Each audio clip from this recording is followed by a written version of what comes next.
Spy Fox is the best franchise of all time. For kids. In 1997, the year I was born, Humongous Entertainment came with a breakthrough in video games. They brought Spy Fox Dry Cereal to the market and immediately every kid wanted to have this game. Actually, I have no idea, I was barely even born.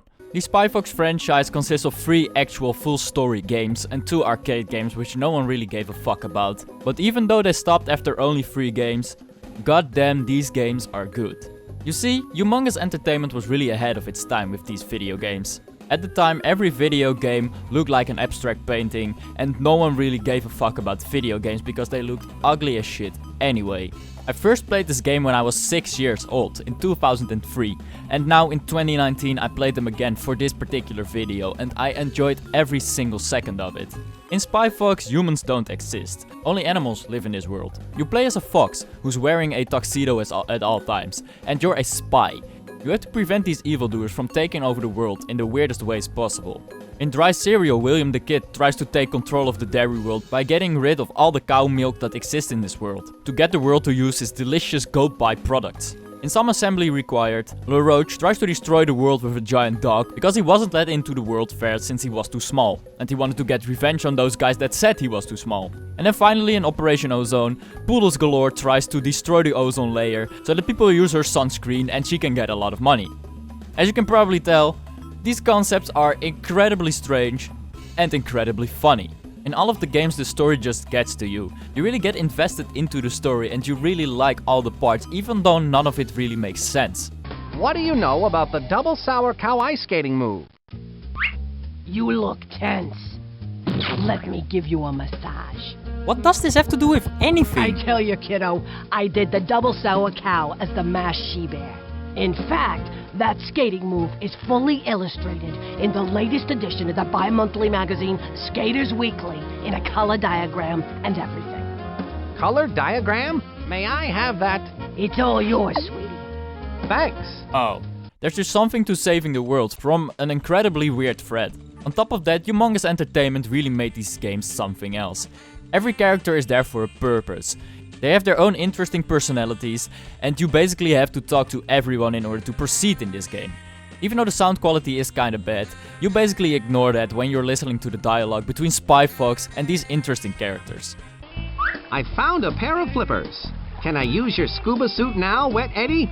Sure, Spy Fox. You know, I was just concerned about safety and all. Of course. When it comes to water, safety first. Okay? Okay, wait. Wait, I got it. You got it?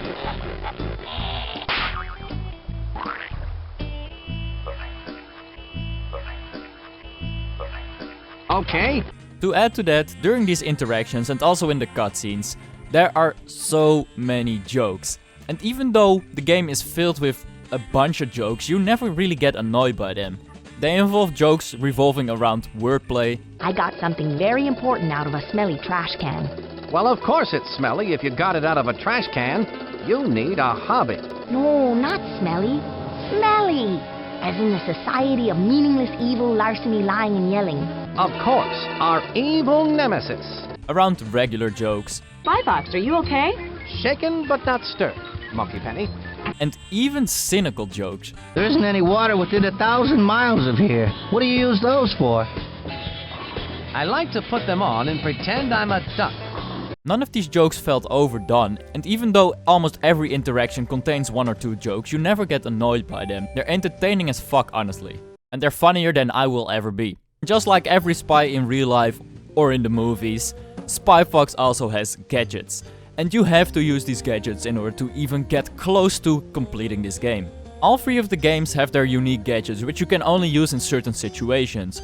And it can be really annoying to figure out what item to use for what situation. I can't use the Rust Buster there. I don't think that... The Spy Toaster won't do me any good. The Canned Laughter won't do me any good there. What the fuck do you want, game? Those blades may be sharp, but I've got the edge. That's the one I used the first time! These gadgets are obtainable in the Spy Hideout, which is in every game. There are two characters in this hideout which I want to highlight real quick, because they add a lot to this game. They are your spy homies basically. The first one is Monkey Penny, who you can call at any time or just talk to in the spy hideout at any time, and she will give you information about the game if you're stuck, for example. The mission is going a little slow, Monkey Penny. Do you have any advice? Remember to talk to people. The fuck is that supposed to mean? The other notable character is Dr. Quack. This guy explains what every gadget does with his blueprints, which he then proceeds to swallow because he's a little crazy. Just like every other stereotypical professor. I once printed these on exploding paper, but man, did those cause heartburn. Even with these useful spy gadgets and their explanations, I still managed to get stuck numerous times. The game really makes you feel stupid, and even with me being 21 years old, I walked past the place for 10 to 15 times before finally figuring out the obvious clue on my screen. There must be some way to get in. The only way in is to set the hieroglyph code correctly. Okay. It probably has something to do with this room, right?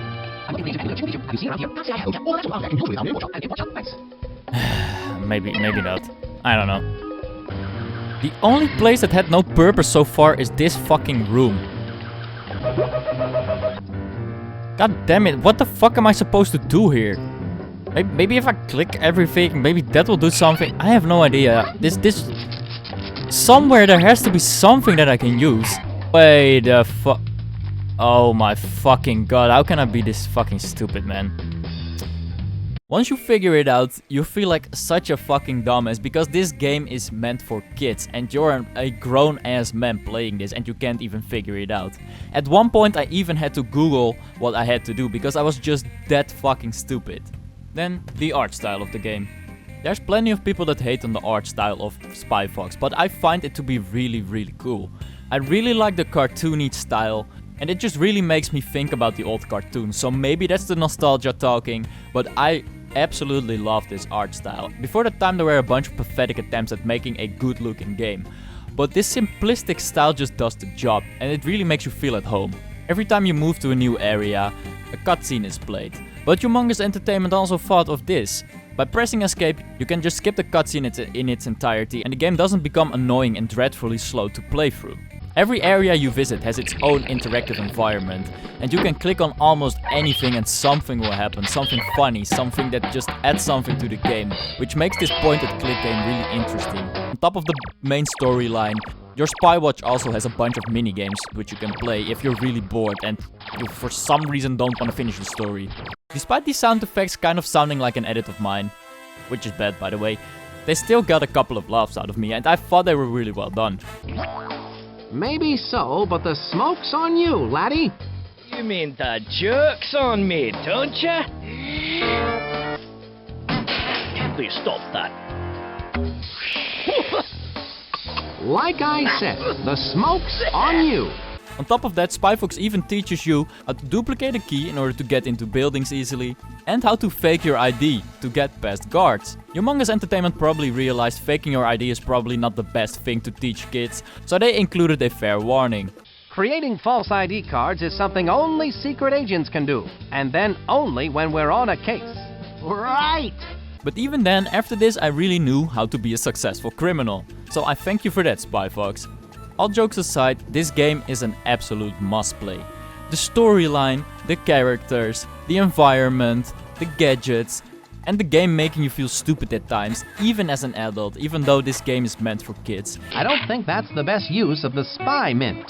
The complete package is just an absolute must-play. This game has no complicated mechanics aside from a bunch of puzzles. Everything can be done with one mouse click. And the simplicity of doing everything with a single mouse click is what makes this game great in my eyes. And even today, with all the amazing looking games out there, this game still adds something to the whole package which is called video games. I want to give a big shout out to Humongous Entertainment for releasing Spy Fox Dry Cereal in the year I was born. You will never get bored, and even as an adult, if you're not a pussy and don't skip any cutscenes, this game will still take you 1.5 hours and maybe even more. The game has more than one path, and every time the path will be altered a little bit to make the game more enjoyable and to give it some replay value as well. And you can only applaud them for making something that I still enjoy today, even though the nostalgic factor might be a thing here. What I'm trying to say with this video, if you get kids right now and you give them their first PC, just download goddamn Spy Fox. Buy it, just make them play it. It teaches them lessons, it makes them funny. It's such an enjoyable experience for young kids and older adults, and I can't recommend this enough. That being said, thank you guys for watching this video. I hope I got the message across. Go play Spy Fox if you haven't yet. It's worth every fucking second. If you like this video, definitely leave a like rating. If you liked even more than definitely, hit that subscribe button. And I'll see you guys in the next one. Peace!